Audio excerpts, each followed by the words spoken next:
Hi, in this video we're going to talk about Osborn's rule. So you have your trigonometric identities with cosine and sine, but what about identities with hyperbolic functions like hyperbolic cosine and hyperbolic sine? So the Osborn's rule is a way to convert a known trigonometric identity into a hyperbolic identity.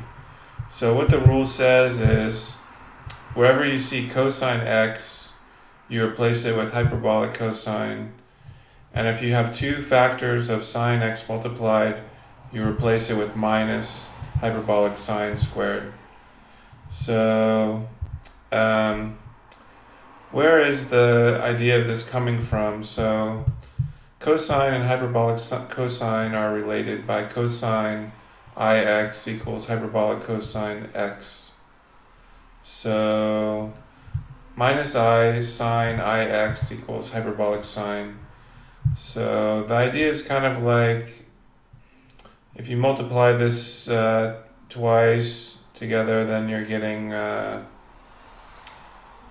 some i's multiplying together, and it's producing minus sine.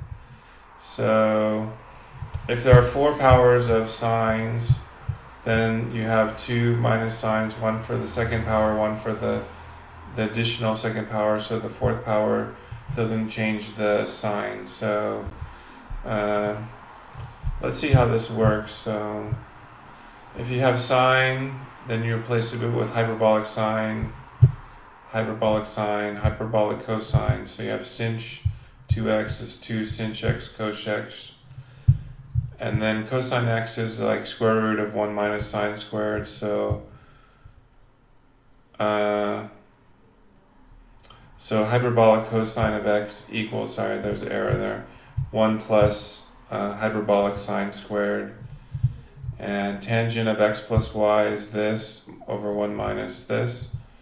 So tangent is sine over cosine. So you have the first power of sine in each of these, and cosine first power. But here you multiply two sines together, so you convert the minus sign to a plus sign. And then there's this identity for sine of 3x. So when you convert this, there's no sign change. But here you have sine squared times sine, so you get one sign change. So you get 3 sinh x plus 4 sinh cubed x.